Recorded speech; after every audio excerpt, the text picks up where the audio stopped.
আত্মীয়তার বন্ধন ১ জামে আত তিরমিযী ১৯৭৯ নম্বরে পাওয়া একটি হাদিসে মহানবী হযরত মুহাম্মদ সাল্লাল্লাহু আলাইহি ওয়াসাল্লাম উপদেশ দিয়েছেন যে আত্মীয়তার বন্ধন বজায় রাখলে সম্পদ ও জীবন বৃদ্ধি পায়। আত্মীয়তার বন্ধন রক্ষা করা মুসলমানদের কর্তব্য, কারণ তাদের ছিন্ন করা একটি বড় পাপ। যে ব্যক্তি পার্থিব কারণে আত্মীয়তার বন্ধন ছিন্ন করবে, সে মহান আল্লাহর রহমত থেকে বিচ্ছিন্ন হয়ে যাবে। সহিহ মুসলিমের ৬৫১৮ নম্বর হাদিসে পাওয়া যায়। প্রকৃতপক্ষে এটি এমন একটি গুরুতর গুনাহ যা জামে একটি হাদিসে পাওয়া যায়। তিরমিযী ১৯০৯ নম্বরে সতর্ক করা হয়েছে যে যে ব্যক্তি পার্থিব কারণে আত্মীয়তার সম্পর্ক ছিন্ন করে সে জান্নাতে প্রবেশ করবে না। আত্মীয়তার বন্ধন বজায় রাখার অর্থ হল মহান আল্লাহকে সন্তুষ্ট করার জন্য ইসলামের শিক্ষা অনুযায়ী আত্মীয়স্বজনের অধিকার পূরণ করা। তাদের সর্বদা মহান আল্লাহর সন্তুষ্টি অন্বেষণ করা উচিত এবং তাদের আত্মীয়দের সন্তুষ্টি নয়, কারণ এটি একজনকে ইসলামের শিক্ষার সাথে আপস করতে উৎসাহিত করে। তাদের অধিকার পূরণ করার সময় তাদের আত্মীয়দের কাছ থেকে কৃতজ্ঞতা আশা করা বা দাবি করা উচিত নয়, কারণ এটি তাদের অকৃতজ্ঞতা প্রমাণ করবে। একজন মুসলিমকে অবশ্যই মৃদুভাবে এবং সদয়ভাবে ভালোর আদেশ দিতে হবে এবং মন্দ কাজ থেকে নিষেধ করতে হবে, এবং এমন ক্ষেত্রে যেখানে কোনো আত্মীয় তাদের পাপ থেকে অনুতপ্ত হতে ব্যর্থ হয়, একজন মুসলিমকে তাদের সাথে সম্পর্ক ছিন্ন করা উচিত নয়, এমনকি ধর্মীয় বিষয়েও। পরিবর্তে তাদের উপকারী জিনিসগুলিতে সাহায্য করা চালিয়ে যাওয়া উচিত, কারণ দয়ার এই কাজটি তাদের আন্তরিকভাবে অনুতাপ করতে অনুপ্রাণিত করতে পারে। যদিও তাদের থেকে বিচ্ছিন্ন হওয়া তাদের সঠিক পথনির্দেশ থেকে আরও দূরে ঠেলে দিতে পারে। মূল হাদিসে উল্লেখিত সম্পদ বৃদ্ধির অর্থ হতে পারে যে মহান আল্লাহ তাদের আরও আর্থিক সুযোগ প্রদান করেন, যা তাদের বৈধ সম্পদ বৃদ্ধির কারণ হয়। আরও গুরুত্বপূর্ণ, এর অর্থ হতে পারে যে মহান আল্লাহ একজন মুসলমানের সম্পদকে এমন অনুগ্রহে আশীর্বাদ করেন যে এটি তাদের চাহিদা এবং তাদের নির্ভরশীলদের চাহিদা পূরণ করে এবং তাদের মানসিক ও শরীরের শান্তি প্রদান করে, যা বাস্তবে প্রকৃত সম্পদ। যে ব্যক্তি আত্মীয়তার বন্ধন ছিন্ন করে সে এই অনুগ্রহ হারাবে, যা তারা যতই সম্পদ অর্জন করুক না কেন তাদের অসন্তুষ্ট বোধ করবে, এবং এটা সবসময় মনে হবে যে তাদের সম্পদ তাদের চাহিদা এবং তাদের নির্ভরশীলদের চাহিদা পূরণের জন্য যথেষ্ট নয়। মূল হাদিসে বর্ণিত জীবনের বৃদ্ধি বলতে বোঝায় একজনের সময়ে অনুগ্রহ প্রাপ্ত হওয়া, যাতে তারা আল্লাহর প্রতি তাদের সমস্ত কর্তব্য যেমন ফরজ নামাজ এবং মানুষের প্রতি যথাযথভাবে পালন করতে সক্ষম হয়, যদিও তারা হালাল উপভোগ করার সময় খুঁজে পায়। অত্যধিকতা, বাড়াবাড়ি বা অপচয় ছাড়া এই বিশ্বের আনন্দ। কিন্তু যে ব্যক্তি আত্মীয়তার বন্ধন ছিন্ন করবে সে এই অনুগ্রহ হারিয়ে ফেলবে, এবং তাই তাদের যত সামান্য দায়িত্বই থাকুক না কেন তাদের কাছে কখনই মনে হবে না যে সেগুলি পূরণ করার এবং সংযম সহকারে দুনিয়ার বৈধ আনন্দ উপভোগ করার জন্য তাদের যথেষ্ট সময় আছে। তারা পরিবর্তে কোনো বিশ্রাম বা মানসিক শান্তি ছাড়াই একের পর এক সমস্যা মোকাবেলা করে দিন কাটাবে। আত্মীয়তার বন্ধন ২ জামে আত তিরমিযী ২৬১২ নম্বরে পাওয়া একটি হাদিসে মহানবী হযরত মুহাম্মদ উপদেশ দিয়েছেন যে পূর্ণ ঈমানের অধিকারী সেই ব্যক্তি যে আচার আচরণে সর্বোত্তম এবং তাদের পরিবারের প্রতি সবচেয়ে দয়ালু। দুর্ভাগ্যবশত কেউ কেউ আত্মীয়দের সাথে সদয় আচরণ করার খারাপ অভ্যাস গ্রহণ করেছে, যখন তাদের নিজের পরিবারের সাথে খারাপ ব্যবহার করে।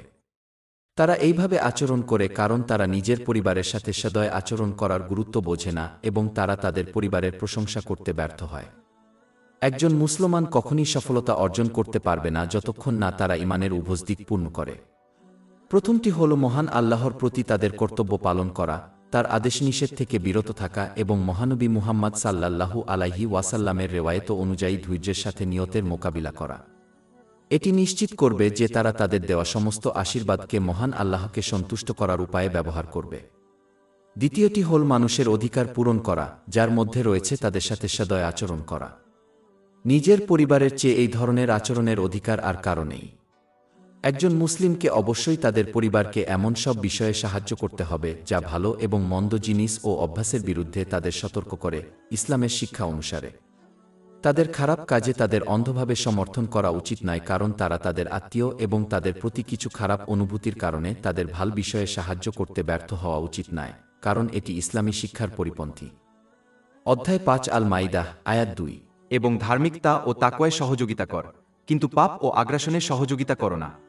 অন্যদের পথ দেখানোর সর্বোত্তম উপায় হল একটি বাস্তব উদাহরণের মাধ্যমে, কারণ এটি মহানবী হযরত মুহাম্মদ এর ঐতিহ্য এবং কেবল মৌখিক নির্দেশনার চেয়ে অনেক বেশি কার্যকর। একজনকে অবশ্যই তাদের প্রাপ্ত অধিকার এবং অন্যদের, বিশেষ করে তাদের আত্মীয়স্বজনদের পাওনা অধিকারগুলি শিখতে হবে যাতে তারা সেগুলি পূরণ করে। একজন মুসলমানকে সর্বদা মনে রাখতে হবে যে মহান আল্লাহ প্রত্যেক ব্যক্তিকে জিজ্ঞাসা করবেন যে তারা অন্যের অধিকার পূরণ করেছে কিনা। তিনি তাদের জিজ্ঞাসা করবেন না যে লোকেরা তাদের অধিকার পূরণ করেছে কিনা। অতএব একজনকে অবশ্যই উদ্বিগ্ন হতে হবে যে তারা কি বিষয়ে প্রশ্ন করা হবে, অর্থ, অন্যের অধিকার, এবং তাই ইসলামের শিক্ষা অনুসারে সেগুলি পূরণ করার জন্য সচেষ্ট হতে হবে। পরিশেষে একজনকে সাধারণত সব বিষয়ে নম্রতা বেছে নেওয়া উচিত, বিশেষ করে যখন তাদের পরিবারের সাথে আচরণ করা হয়। এমনকি যদি তারা পাপ করেও তবে তাদের সতর্ক করা উচিত নম্র ভঙ্গিতে এবং তারপরও ভালো বিষয়ে সাহায্য করা উচিত, কারণ এই দয়া তাদের সাথে কঠোর আচরণ করার চেয়ে মহান আল্লাহর আনুগত্যের দিকে ফিরিয়ে আনার ক্ষেত্রে বেশি কার্যকর। আত্মীয়তার বন্ধন ৩। জামে আত তিরমিজি 1952 নম্বরে পাওয়া একটি হাদিসে মহানবী হযরত মুহাম্মদ শাহ উপদেশ দিয়েছেন যে একজন পিতামাতা তাদের সন্তানকে সবচেয়ে ভালো উপহার দিতে পারেন তা হল তাদের উত্তম চরিত্র শেখানো। এই হাদিসটি মুসলমানদেরকে তাদের আত্মীয় স্বজন, যেমন তাদের সন্তানদের, তাদের সম্পদ ও সম্পত্তি অর্জন ও প্রদানের বিষয়ে আরও বেশি উদ্বিগ্ন হওয়ার কথা স্মরণ করিয়ে দেয়। এটা বোঝা গুরুত্বপূর্ণ, পার্থিব উত্তরাধিকার আসে এবং যায়। কত ধনী এবং ক্ষমতাবান মানুষ বিশাল সাম্রাজ্য গড়ে তুলেছে শুধুমাত্র তাদের মৃত্যুর পর তাদের ছিন্নভিন্ন এবং ভুলে যাওয়ার জন্য। এই উত্তরাধিকারগুলির মধ্যে থেকে কিছু কিছু চিহ্ন রেখে গেছে যা মানুষকে তাদের পদাঙ্ক অনুসরণ না করার জন্য সতর্ক করার জন্যই স্থায়ী হয়। একটি উদাহরণ ফেরাউনের বিশাল সাম্রাজ্য। দুর্ভাগ্যবশত অনেক মুসলিম তাদের সন্তানদের শেখানোর বিষয়ে এতটাই উদ্বিগ্ন যে কিভাবে একটি সাম্রাজ্য গড়ে তুলতে হয় এবং প্রচুর সম্পদ ও সম্পত্তি অর্জন করতে হয় যে তারা তাদের মহান আল্লাহর আন্তরিক আনুগত্য শেখাতে অবহেলা করে, যার মধ্যে রয়েছে তার আদেশ পালন করা, তার নিষেধাজ্ঞাগুলি থেকে বিরত থাকা এবং ভাগ্যের মুখোমুখি হওয়া। মহানবী মুহাম্মদ সাল্লাল্লাহু আলাইহি ওয়াসাল্লামের রেওয়ায়েত অনুযায়ী ধৈর্য ধারণ করা। এর মধ্যে রয়েছে আল্লাহ মহান এবং সৃষ্টির প্রতি উত্তম আচরণ। একজন মুসলমানকে এই বিশ্বাসে প্রতারিত করা উচিত নয় যে তাদের কাছে তাদের সন্তানদের ভালো আচরণ শেখানোর জন্য প্রচুর সময় আছে, কারণ তাদের মৃত্যুর মুহূর্তটি অজানা এবং প্রায়শই অপ্রত্যাশিতভাবে লোকেদের উপর আঘাত করে। এছাড়াও বাচ্চারা যখন বড় হয়ে যায় এবং তাদের পথে সেট হয়ে যায় তখন তাদের ভালো আচরণ শেখানো অত্যন্ত কঠিন। যদি কেউ তাদের সন্তানকে ভালো আচরণ শেখাতে ব্যর্থ হয় তবে তারা উভয় যোগতেই তাদের জন্য চাপের উৎস হয়ে উঠবে। একজন অভিভাবক তাদের সন্তানকে ভালো আচরণ শেখাতে পারেন তা হল উদাহরণের মাধ্যমে নেতৃত্ব দেওয়া।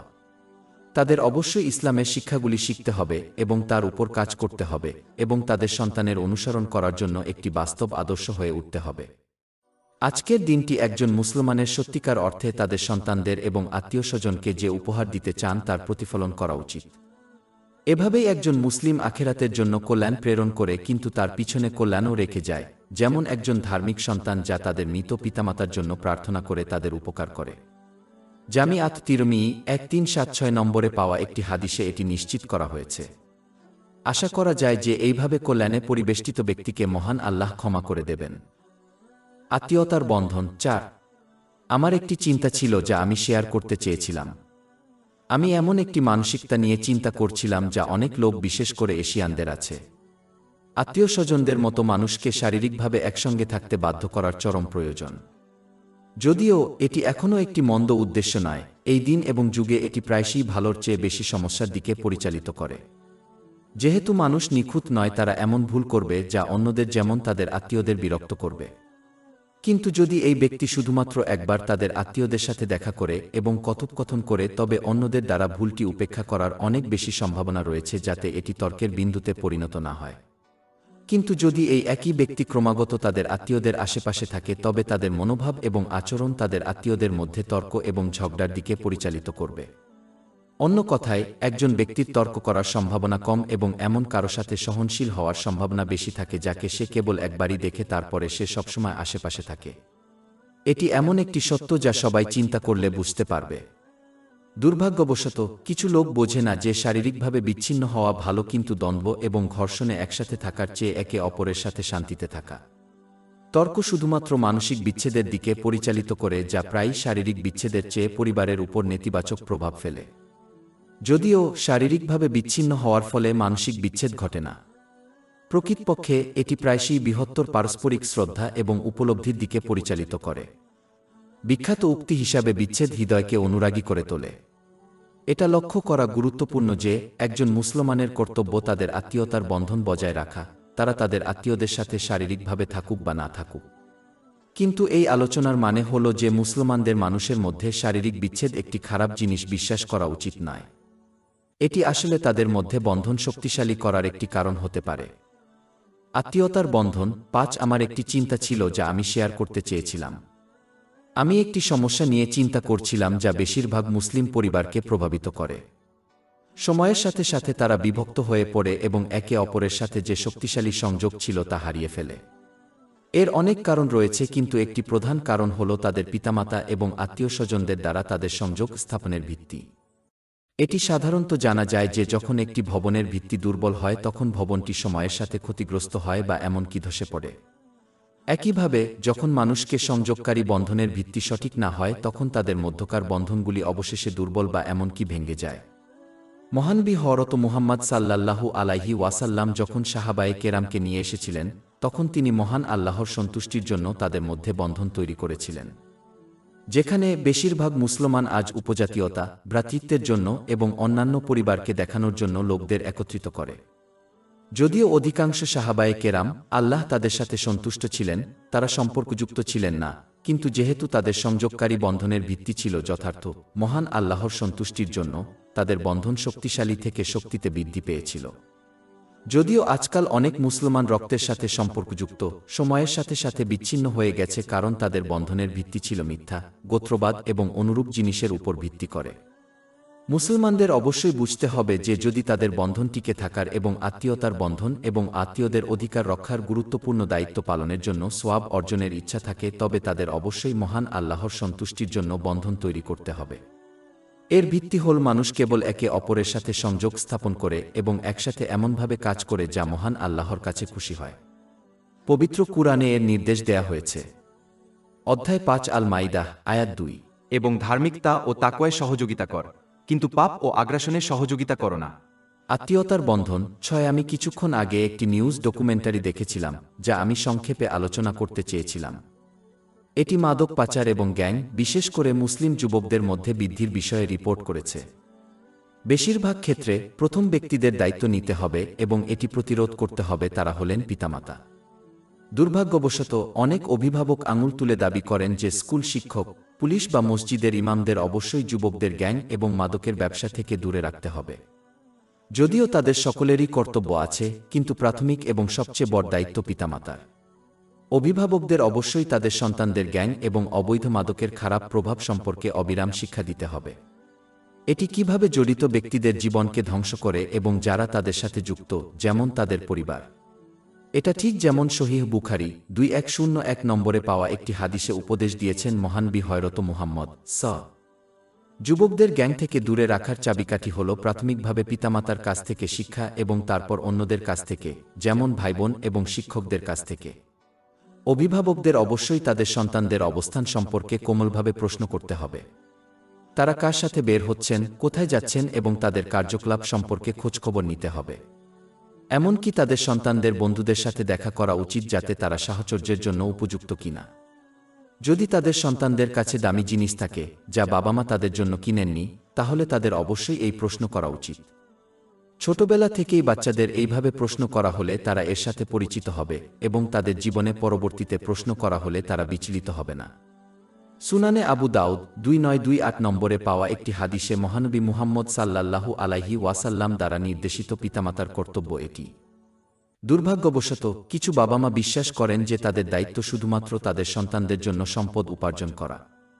তাই তারা নিজেদেরকে এই কাজে ব্যস্ত রাখে এবং তাদের সন্তানদের সঠিক দিক নির্দেশনা ও সক্রিয় দৃষ্টি রাখার অধিকতর গুরুত্বপূর্ণ দায়িত্বকে অবহেলা করে।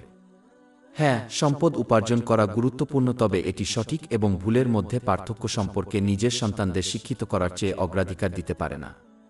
এই নিউজ ডকুমেন্টারিতে আরও আলোচনা করা হয়েছে যে কিভাবে কিছু মাদক ব্যবসায়ী পবিত্র কুরআনের আয়াত এবং মহানবী হযরত মুহাম্মদ সাল্লাল্লাহু আলাইহি ওয়াসাল্লাম এর হাদিসের বানোয়াট বা অপব্যাখ্যা করে। তারা যা করে তা ন্যায্যতার জন্য। এটি অযৌক্তিক, কারণ ইসলাম স্পষ্টভাবে এমন কিছু নিষিদ্ধ করে যা নিজের এবং অন্যদের ক্ষতি করে, যেমন অবৈধ মাদকদ্রব্যের ব্যবসা বা সেবন। এমনকি তারা দাবি করে যে অমুসলিমদের কাছে অবৈধ ওষুধ বিক্রি গ্রহণযোগ্য। কিন্তু এটি সম্পূর্ণরূপে ইসলামের শিক্ষাকে চ্যালেঞ্জ করে, কারণ একজন মুসলমানকে অবশ্যই তাদের ধর্ম নির্বিশেষে সকলের সাথে সদয় ও সম্মানের সাথে আচরণ করতে হবে। প্রকৃতপক্ষে কেউ একজন প্রকৃত মুসলমান বা বিশ্বাসী হতে পারে না যতক্ষণ না তারা তাদের মৌখিক এবং শারীরিক ক্ষতিকে একজন ব্যক্তি এবং তাদের সম্পদ থেকে দূরে রাখে। এটি সুনানে আন নাসাই 4998 নম্বরে পাওয়া একটি হাদিসে নিশ্চিত করা হয়েছে। একজন মুসলমানের যদি অন্য ধর্মের দেবতাদের অসম্মান করার অনুমতি না থাকে, তাহলে ইসলাম কিভাবে মুসলমানদেরকে অন্য ধর্মের লোকদের সাথে দুর্ব্যবহার করতে উৎসাহিত করতে পারে? অধ্যায় 6 আল আনাম আয়াত 108। এবং তারা আল্লাহ ব্যতীত যাদেরকে ডাকে তাদের গালি দিও না, পাছে তারা অজ্ঞতাবশত শত্রুতাবশত আল্লাহকে গালি দেয়। এই আচরণ প্রকৃতপক্ষে পূর্ববর্তী জাতিদের কিছু ছিল এবং মহান আল্লাহ তাদের কঠোর সমালোচনা করেছিলেন। অধ্যায় 3 আলে ইমরান আয়াত 7-5। এবং আহলে কিতাবদের মধ্যে এমন একজন আছেন যে, যদি আপনি তাকে প্রচুর পরিমাণে সম্পদ দেন তবে তিনি তা আপনাকে ফিরিয়ে দেবে। আর তাদের মধ্যে এমন একজন আছে যে, যদি আপনি তাকে একটি মুদ্রার ভার দেন তবে সে তা আপনাকে ফেরত দেবে না যতক্ষণ না আপনি তার উপর ক্রমাগত দাঁড়িয়ে থাকেন।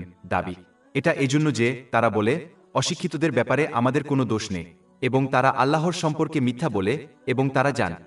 যদি মহানবী মুহাম্মদ শাক অনেক হাদিসে পশুদের প্রতি ভালো আচরণের উপর জোর দিয়ে থাকেন, যেমন সহিহ বুখারী 3318 নম্বরে পাওয়া যায়, তাহলে ইসলাম কিভাবে মানুষের সাথে খারাপ ব্যবহার করার অনুমতি দিতে পারে?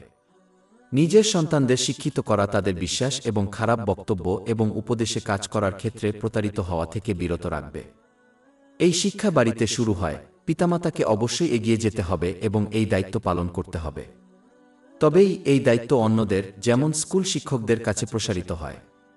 একজন পিতামাতা যদি এই দায়িত্ব পালন করেন, তাহলে বিচারের দিন তাদের নিষ্কৃতি দেওয়া হবে, তা নির্বিশেষে তাদের সন্তান কিভাবে আচরণ করতে পছন্দ করে। কিন্তু এ দায়িত্ব পালনে ব্যর্থ হলে দুনিয়া ও আখিরাতে তাদের জবাবদিহি করতে হবে। আত্মীয়তার বন্ধন 7। কিছুক্ষণ আগে একটি নিউজ আর্টিকেল পড়েছিলাম যা আমি সংক্ষেপে আলোচনা করতে চেয়েছিলাম। এটি পারিবারিক জীবনের চাপের বিষয়ে রিপোর্ট করেছে, যেমন সন্তান লালন পালন করা। যদিও এই মানসিক চাপ কমাতে একজন ব্যক্তি শিখতে এবং করতে পারেন এমন অনেক কিছু আছে, শুধুমাত্র একটি গুরুত্বপূর্ণ বিষয় নিয়ে আলোচনা করা হবে। প্রত্যেক পিতামাতা বা আইনি অভিভাবক যারা একটি সন্তানকে লালন পালন করেন তাদের দুটি উপাদানের মুখোমুখি হতে হবে। প্রথমটি হল তাদের তত্ত্বাবধানে থাকা সন্তানের প্রতি তাদের নিজস্ব দায়িত্ব এবং দায়িত্ব। উদাহরণস্বরূপ, তাদের খাদ্য, বস্ত্র এবং বাসস্থানের মতো জীবনের প্রয়োজনীয় জিনিসগুলি সরবরাহ করা তাদের দায়িত্ব। উপরন্তু তাদের অবশ্যই তাদের পার্থিব এবং ধর্মীয় উভয় শিক্ষার ব্যবস্থা করতে হবে, যেমন তাদেরকে পবিত্র কুরআনে আলোচিত উত্তম আচার আচরণ এবং মহানবী হযরত মুহাম্মদ সাক এর ঐতিহ্য শেখানো। অধ্যায় 6 তাহরিমে আয়াত 6। হে ঈমানদারগণ, তোমরা নিজেদেরকে এবং তোমাদের পরিবার পরিজনকে সেই আগুন থেকে রক্ষা কর যার ইন্ধন হবে মানুষ ও পাথর। দ্বিতীয় উপাদান শিশুর নিজের জীবন পছন্দ জড়িত।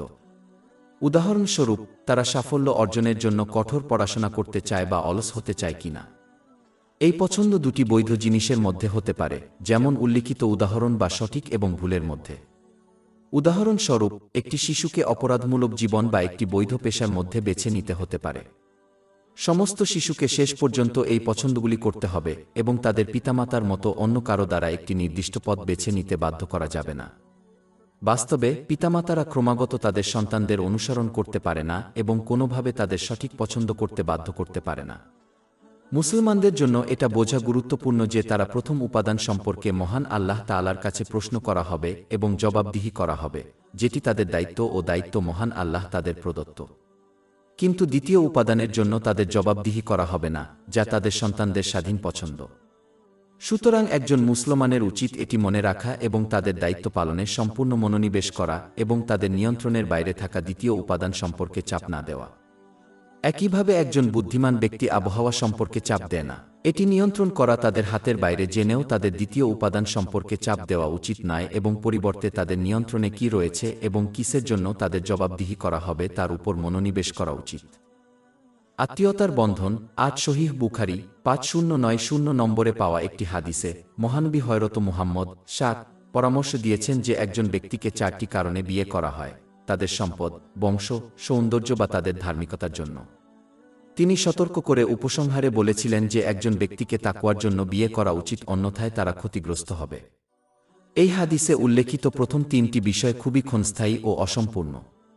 তারা কাউকে সাময়িক সুখ দিতে পারে, কিন্তু শেষ পর্যন্ত এই জিনিসগুলি তাদের জন্য একটি বোঝা হয়ে দাঁড়াবে, কারণ তারা বস্তুজগতের সাথে যুক্ত এবং সেই জিনিসের সাথে নয় যা চূড়ান্ত এবং স্থায়ী সাফল্য দেয়: বিশ্বাস। সম্পদ সুখ নিয়ে আসে না তা বোঝার জন্য একজনকে কেবল ধনী এবং বিখ্যাতদের পর্যবেক্ষণ করতে হবে। আসলে ধনীরা পৃথিবীর সবচেয়ে অতৃপ্ত এবং অসুখী মানুষ। তাদের বংশের খাতিরে কাউকে বিয়ে করা বোকামি, কারণ এটা গ্যারান্টি দেয় না যে একজন ভালো জীবনসঙ্গী হবে। প্রকৃতপক্ষে যদি বিবাহ কার্যকর না হয়, তবে এটি বিবাহের আগে দুটি পরিবারের আবদ্ধ পারিবারিক বন্ধনকে নষ্ট করে দেয়। শুধুমাত্র সৌন্দর্যের অর্থ ভালোবাসার জন্য বিয়ে করা বুদ্ধিমানের কাজ নয়, কারণ এটি একটি চঞ্চল আবেগ যা সময়ের সাথে সাথে এবং একজনের মেজাজের সাথে পরিবর্তিত হয়। কথিত প্রেমে ডুবে কত দম্পতি একে অপরকে ঘৃণা করে। কিন্তু এটা মনে রাখা গুরুত্বপূর্ণ যে এই হাদিসের অর্থ এই নয় যে একজন দরিদ্র জীবনসঙ্গী খুঁজে বের করা উচিত, কারণ এমন কাউকে বিয়ে করা গুরুত্বপূর্ণ যে পরিবারকে আর্থিকভাবে সহায়তা করতে পারে। এর অর্থ এই নয় যে একজনের তাদের স্ত্রীর প্রতি আকৃষ্ট হওয়া উচিত নয়, কারণ এটি একটি সুস্থ বিবাহের একটি গুরুত্বপূর্ণ দিক। কিন্তু এই হাদিসের অর্থ হল এই বিশেষগুলো কারো বিয়ে করার মূল বা চূড়ান্ত কারণ হওয়া উচিত নয়। একজন মুসলমানের জীবনসঙ্গীর মধ্যে প্রধান এবং চূড়ান্ত গুণটি হল তাকওয়া। এটি তখনই হয় যখন একজন মুসলিম মহান আল্লাহর আদেশ পালন করে, তার নিষেধাজ্ঞাগুলি থেকে বিরত থাকে এবং মহানবী মুহাম্মদ সাল্লাল্লাহু আলাইহি ওয়াসাল্লামের ঐতিহ্য অনুযায়ী ধৈর্যের সাথে ভাগ্যের মুখোমুখি হয়।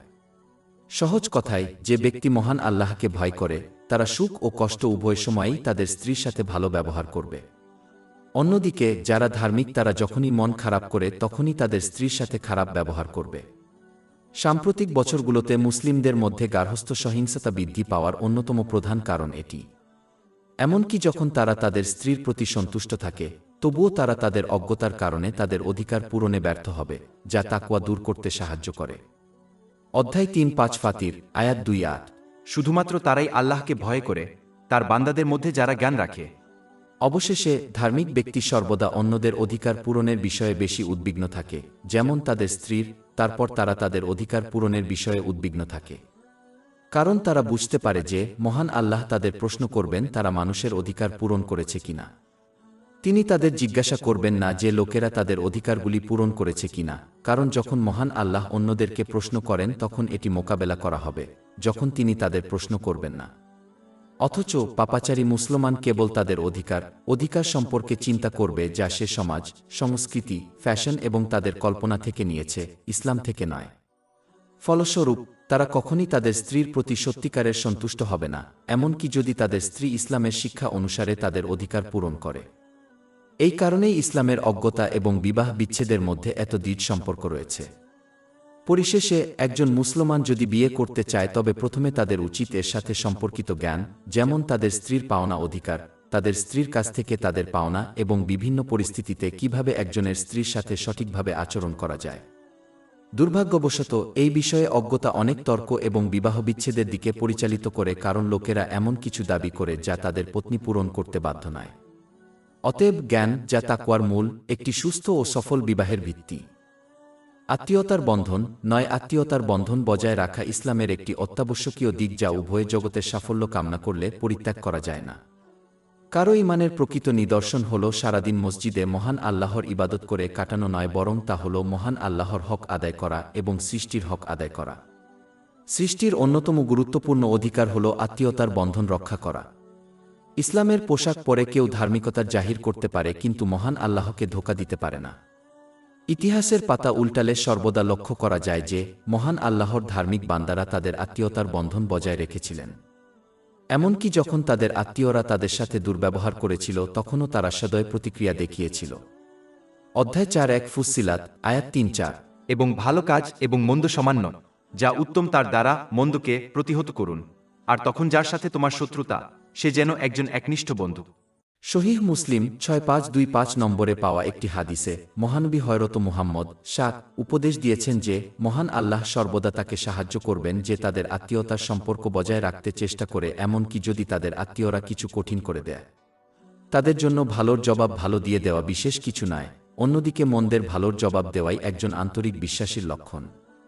প্রাক্তন আচরণ এমনকি প্রাণীদের মধ্যে দেখা যায়। বেশিরভাগ ক্ষেত্রে যখন কেউ একটি প্রাণীর সাথে সদয় আচরণ করে তখন এটি স্নেহ দেখাবে।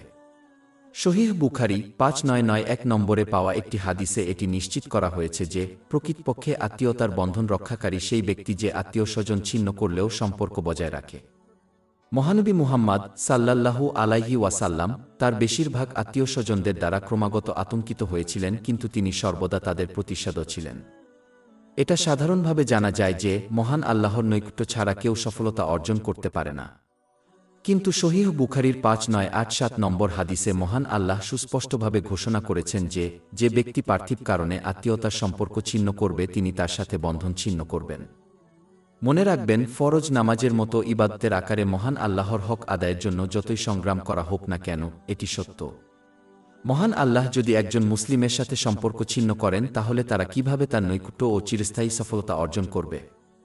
উপরন্তু অধিকাংশ ক্ষেত্রে মহান আল্লাহ পাপের শাস্তি বিলম্বিত করেন যাতে মানুষকে তওবা করার সুযোগ দেওয়া হয়, কিন্তু পার্থিব কারণে আত্মীয়তার বন্ধন ছিন্ন করলে দ্রুত শাস্তি দেওয়া হয়। এটি সুনানে ইবনে মাজা 4212 নম্বরে পাওয়া একটি হাদিসে নিশ্চিত করা হয়েছে। দুর্ভাগ্যবশত আজ বিশ্বে সম্পর্ক ছিন্ন করা সাধারণত দেখা যায়।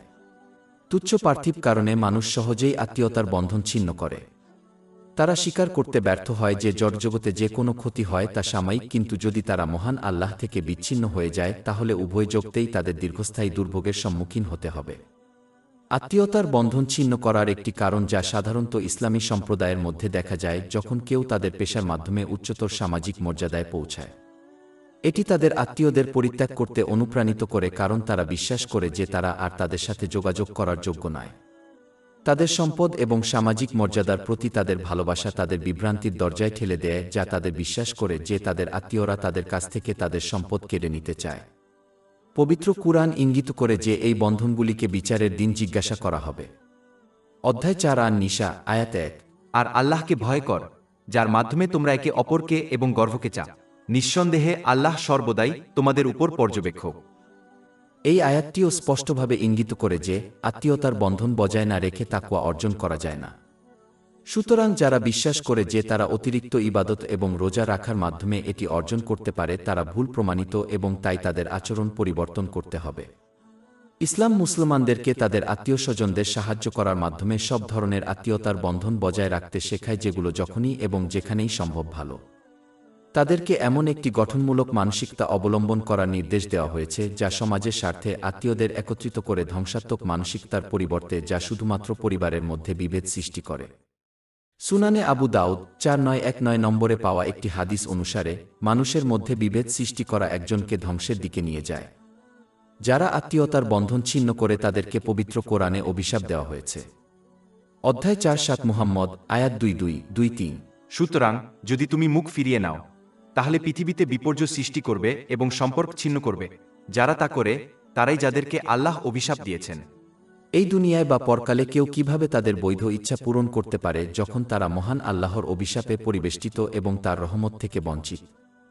ইসলাম কাউকে তাদের আত্মীয়দের সমর্থনে তাদের সাধ্যের বাইরে যাওয়ার আদেশ দেয় না, এবং এটি তাদের আত্মীয়দের জন্য মহান আল্লাহর সীমাকে কুরবানি করতে বলে না, কারণ সৃষ্টিকর্তার অবাধ্যতার অর্থ হলে সৃষ্টির আনুগত্য নেই। এটি সুনান আবু দাউদ 2625 নম্বরে পাওয়া একটি হাদিসে নিশ্চিত করা হয়েছে। অতএব কেউ কখনই তাদের আত্মীয়দের সাথে খারাপ কাজের সাথে যুক্ত হওয়া উচিত নয়।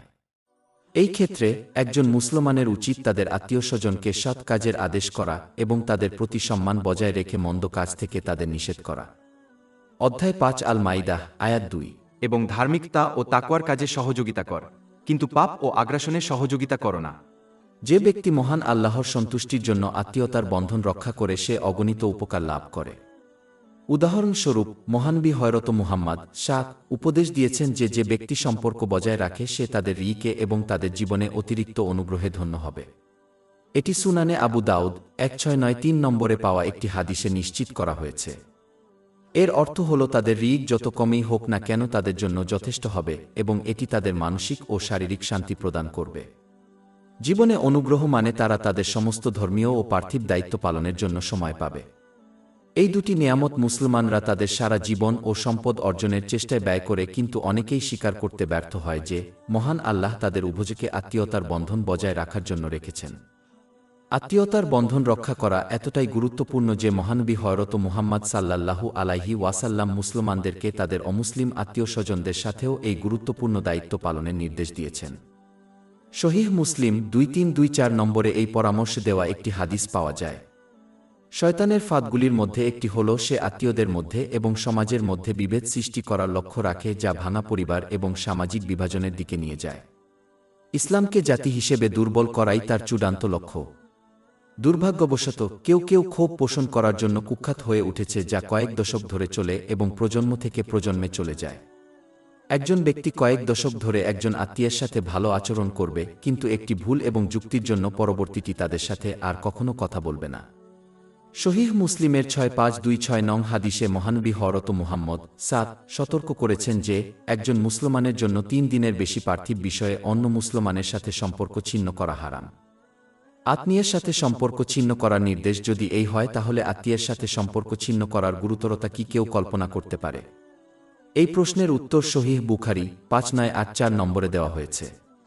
মহানবী হযরত মুহাম্মদ ঘোষণা করেছেন যে যে ব্যক্তি পার্থিব কারণে আত্মীয়ের সাথে সম্পর্ক ছিন্ন করবে সে জান্নাতে প্রবেশ করবে না।